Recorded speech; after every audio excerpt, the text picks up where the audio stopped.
Hey, welcome back, Brad Tragic. What a week in wrestling. A lot of stuff happened. So this past Monday, craziness ensued on Monday Night Raw. Wasn't a very good Raw. Gotta admit that. Some major announcements though. Um, Pretty crazy. So what happened at Over the Limit was kind of nuts. So let's start off there. And of course, I am doing a wrestling review on a Wednesday, but I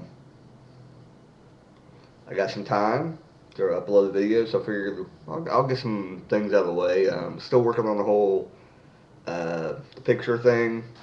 I know I promised I'd have it done, but I don't. Things happen. Work, a lot of overtime. But I will get that done and get that taken care of. Over the limit, craziness. Like I said,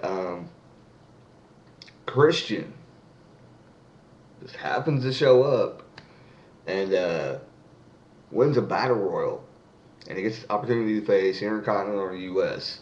At first, he decides I'm going to take on Santino Marella. I think a lot of people was thinking, or still thinking that he should beat him instead of Cody Rhodes, but he did beat Cody Rhodes at Over the Limit and became the new Intercontinental Champion. I don't know about this decision. I'm not sure, and I'm gonna kind of mix in Raw review here because he faced uh, Jinder Mahal on Monday Night Raw. Now, the question in that is, you get a guy returning, and then you put him against a guy who basically is returning as well, because you haven't really seen Jinder Mahal lately. I mean, I don't watch a lot of SmackDown, so if he was on SmackDown, then whoop-de-doo. But, basically he hasn't been on Monday Night Raw in forever. So you put a guy that hasn't been on Raw forever, and then you bring back Christian as an Intercontinental Champion. His first person that he faces on Raw is Jinder Mahal. I think they should have picked a stronger person. Maybe like either give him a rematch against Cody Rhodes, or had him face Santino Marella. In a decent match. Before that, I believe it was Miz versus Kane, or Zack Ryder versus Kane, and I think Kane won that. I'm pretty sure. Um, I'm guessing. That's the match that happened before that on the pre-show. Then we had Layla versus Beth Phoenix, and Layla surprisingly walked out the women's champion. And I think a lot of people probably were thinking the same thing. It's like they put the belt on her, so they kind of thought that she was going to walk out. Dolph Ziggler, Zach, Jack, close. Jack, Swagger, and Dolph Ziggler did not win tag team titles like a lot of people predicted. Kofi and R-Truth, or Kofi and R-Truth? Yeah, Kofi and R-Truth, still tag team champions. Um, I'm thinking I'm going to be forgetting matches again, so I apologize. We got a rematch between Miz and Brodus Clay. Anybody guess how that turned out? Yep, you can guess. It happened just the way you think it happened. The big man won. No. The Miz won. Yeah. No. Brodus Clay won. What the fuck are you thinking about? Anyway, uh, trying to hold back and not talk about the big thing that happened. Um, the World Heavyweight title. Stupidness. Sheamus won, like I predicted. A lot of people thought, well, maybe this might be the opportunity to get the belt off of him, but I kind of agreed with Justin Trio show, and pretty sure Sheamus wasn't gonna lose that belt right yet. So yeah, Sheamus walked out the champion with a pin on, I believe it was Chris Jericho, so which led to Raw having Alberto Del Rio versus Randy Orton, which ended up with Jericho coming down and screwing Randy Orton and trying to start a feud with Randy Orton, which I don't understand what WWE's doing unless they're gonna have like a thing on SmackDown, like a number one contender match, or a battle royal or something like that. Like I think they did basically for CM Punk. They'll probably just do the opposite. They'll probably just do it for Sheamus on SmackDown, which is really stupid if you think about it. It's like, oh, it worked for the excitement factor on Raw. Let's do it on SmackDown. It's like, who the hell they got on SmackDown? Like, oh yes, we have Heath Slater with an opportunity to face Sheamus. And No Way Out. Who wants to see that? Seriously. Alright. Yeah. And then, if I'm forgetting matches, I apologize. I. Woo! Okay. Done with the yawning. Um, then we get to the big main event. CM Punk and Daniel Bryan, which should have been the main event, but it didn't main event because of what happened in the actual main event.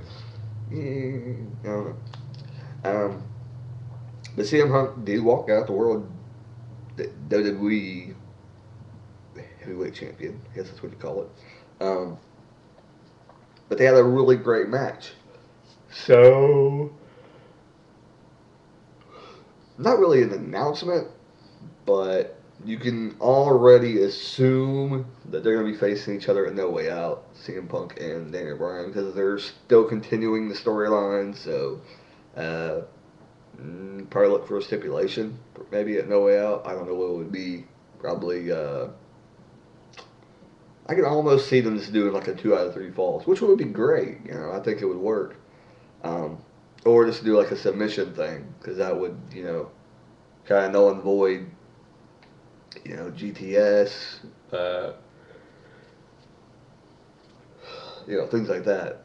You would have to make them tap. I mean, you could put a GTS on, Bryan, but then you would have to make him tap. So, but the way it happened over the limit, Daniel Bryan would have won if it was a submission match. So, I think it might end up being like an I Quit match or something like that. Not like a real I Quit. You know what I mean? They had to say I quit to lose the match.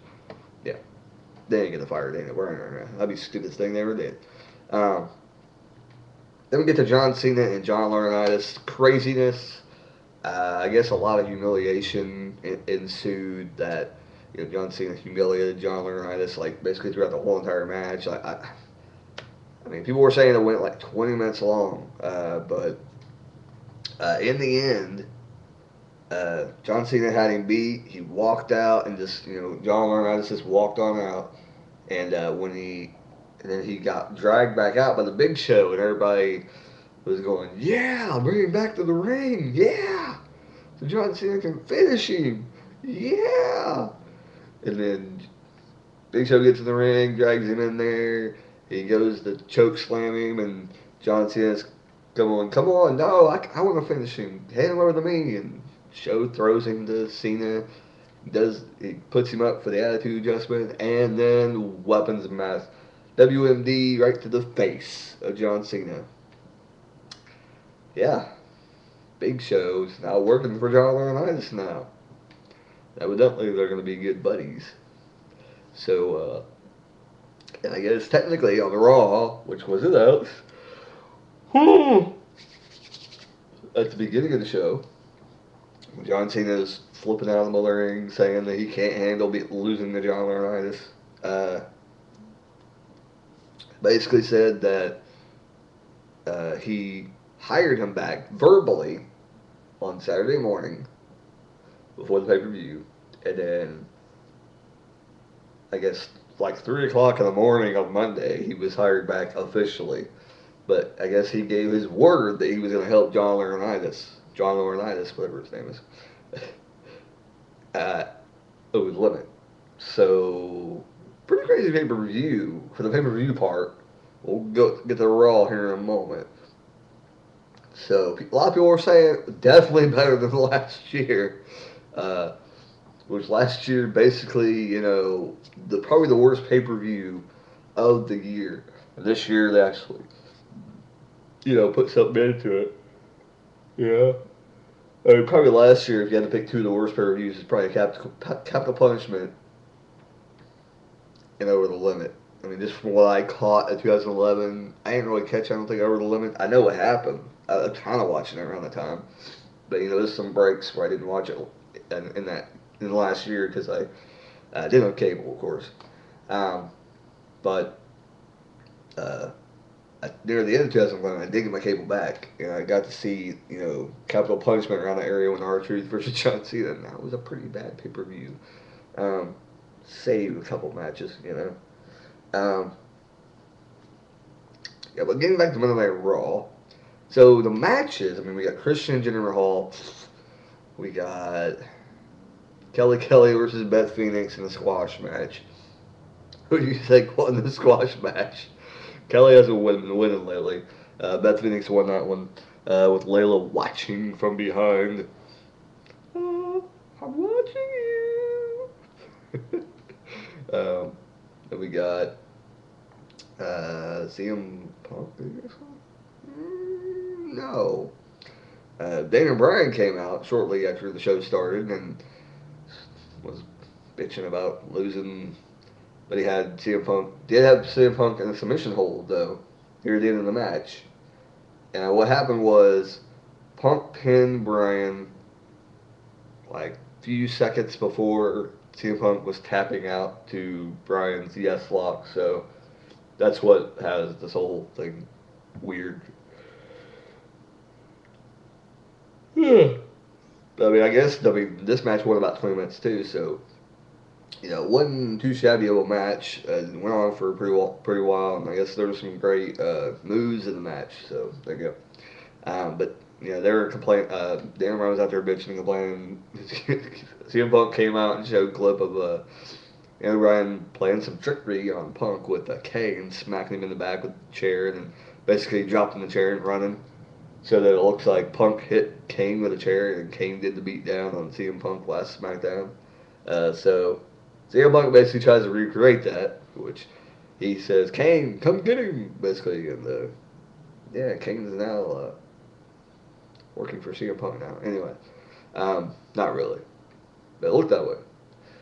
Kane come down and he's beating up on or facing Daniel Bryan. And I'm gonna stop right here for a second though, because it just shows how good Daniel Bryan is, and that the WWE can't see that in that short second, in that short little match there, you got to see how good Daniel Bryan can make Kane look. So it's like if they seen that, if the creative team was that smart to be able to notice that, they should know that Kane could be in the main event with a guy like Daniel Bryan. You know. Or a guy probably like CM Punk. CM Punk could probably do it too, and probably put Kane over or something like that. 'Cause, I mean, I would love to see Kane get a world title run, one last time before he goes out. And I think he will. I think he'll get a title run. So they're trying to, I think, keep him kind of strong right now because I do think that they're going to give the belt back to him at some point, probably maybe before the end of the year or something. But at the end, CM Punk tries to get the chair. He's grabbing the chair, going to hit Kane with it, and Daniel Bryan grabs it away from him, and then Punk's like, oh. And Kane sees him with the chair and proceeds to beat him down. So not the same way that he did on SmackDown, but gets the job done. So Kane beats him down. Daniel Bryan's laying in the ring. I think he got the win on him. And Punk basically goes in there and he's messing with him, puts on the Anaconda device and holds it on for a little bit. So that's pretty cool. What a best segment. Oh, I got the yawning disease this morning. Afternoon. It's like 1:30. But that was probably the best segment of the night, Who wants to see the Big Show fucking talk for it's like horrible. It's like if Big Show or Triple H, this era would have been horrible. That's all I'm saying. Nobody wants to hear Big Show talk for that long. Especially when you first start the show, you're like, oh my god. Well, at least they're getting it over with at the beginning of the show. But then it's not over. You know, you get more of the crap at the end of the show. But at least he didn't talk.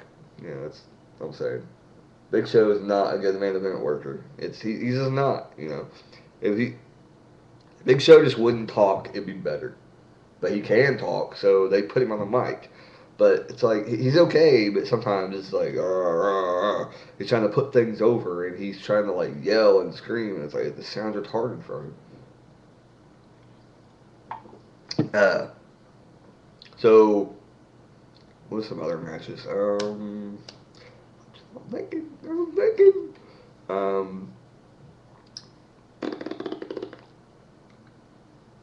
Can't really think of anything. I know later on there ends up being a tag match. So I don't know. I think that's about it. I think that was all the matches that was on there. Honestly, um, there may be some I'm missing. I don't know. Well, they show John Cena and Sheamus because of what happened earlier. There was randomly Heath Slater and Tyler Rex and Titus O'Neil and Darren Young, I think is his name.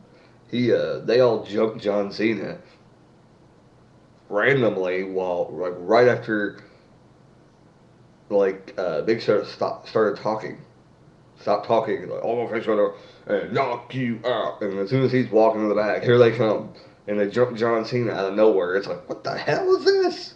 It's like, what was that all about? And it's like, John Laurinaitis is like, what the hell are you doing? I didn't ask you guys to come out here. So it's like, is this my first thought was after this happened, like a little bit through the night, I'm just like thinking, I was like, is that the Revolution? Because it was like they had those commercials for it, and I missed the thing. I missed it on Raw. I seriously missed this on Monday Night Raw. I had to watch it online because I didn't see it. I don't think they showed it on Raw. They might have showed it on SmackDown, but I didn't see it on Raw at all. So, was that the Revolution? I don't know. Anyway, so that led to Sheamus coming down and helping him beat those guys off. And John said, "Oh, you guys seem very popular with the fans. Why don't we put you in a tag match later tonight?" So it ended up being a tag match, handicap, 3-on-2 lumberjack match, with basically all the heels out at ringside. Well, all the people that don't get hardly any time on TV, FaceTime heels came out there. Titus O'Neil, Darren Young, and Heath Slater was out there. You see, Camacho and everything. Basically, a bunch of guys from SmackDown that probably hardly ever get to be on TV on Raw. They were down there. Surprised me. I don't think Jinder Mahal was down there. It's like, why wouldn't Jinder Mahal? You had him out earlier. Why'd you bring him out again? Doesn't make sense. Basically, people you hardly ever see on TV was down there around the ring. It's like Mason Ryan. I think Epico and Primo were down there. I mean, you can see those on TV, but I think actually just Mason. No, I don't think they weren't down there. He said, I don't know. Like half the people you did not know was down there. It was weird. I did forget that Over the Limit Ryback took on Camacho, and Camacho won. Yeah, Ryback won. Ryback won. Yeah, Ryback won. Sorry. So they have Ryback on the pay-per-view. So that's cool. Kind of excited. I want to see Ryback on Raw. Because I want to see what the response will be to him on Raw. Because I didn't really watch a SmackDown. I'm going to have to watch a SmackDown just to see the response that he gets now. So, that's what I want to see. Seems pretty cool, though. Seems pretty cool. Cool gimmick. But basically, the Sheamus thing ended up being a Battle Royal. Yes, they decided to have a Royal Rumble with no outcome. Yeah, that's how it ended. And you see John Cena kind of... Oh, well, there's too many men in the ring. I need to get out of here. So he took a little stroll down the road out the window. He's like, I thought I saw the Big Show go this way. And he strolls backstage and sees John's like, hey. John's like, don't touch me. I'll terminate you. And I was like, well, no shit. You told me that already. I'm not going to touch you, jackass. I'm looking for the big fucker. I mean, Big Show. And as soon as he does that, BAM! He's out. So John Cena gets knocked out. Oh my god. It's like, this is the Raw. This is like we've had a few of these. It seems like they can't go with you know, a few months without having a horrible Raw. This is one of them. It was okay. It had some entertaining moments. But the big announcement during Raw was that starting July 3rd, which my wife is going to hate now, uh, Monday Night Raw goes to 3 hours. Now, the reasoning behind this is it's going to be, I believe, the 1,000th episode, and they're coming up on that milestone. So, the weekly episodic program, I think is what they're saying. So, once they hit the 1,000 mark, they're going to stay at 3 hours, which there's a lot of mixed reviews. I think it'll actually help because if they keep it the way they do and seem kind of rushed throughout the show, um, I just think they can get more people on the show, whether or not they're people that you see all the time. It's probably the same people, just add a few more people. But I just think this would be a time to start building the tag team division. This would actually, it's a smart thing to do. Let's start building the tag team division, with what you got. And then, from there, see who the fans like, break up the ones that people don't like, whatever. Get rid of Dolph Ziggler and Jack Swagger, start a program between them. Do it like that whenever this 3 hour show hits. I don't know. I had to say that the first 3 hour program, they're probably going to have to do something. Because if the ratings drop like through the freaking floor, then I'm sure USA is going to say, this ain't going to work.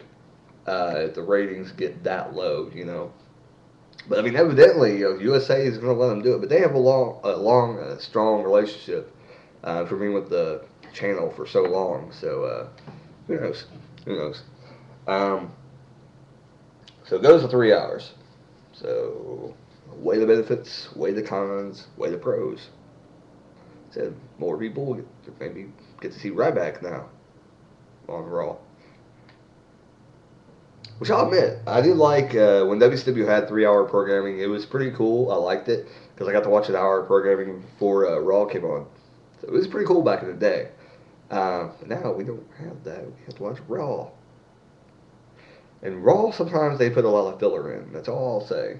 Even in the Attitude Era, we had a lot of filler. We had to deal with the oddities. We had to deal with Gangrel, which I love Gangrel. I like the oddities, but oddities weren't really that good. And we had to deal with the Body Donnas. We had to deal with Smoking Guns. Who else we had to deal with? Duke the Dumpster Drosy. Yeah. Bring up those names. So let's hope that we have some better filler for Monday Night Raw now when it goes to 3 hours. Yeah.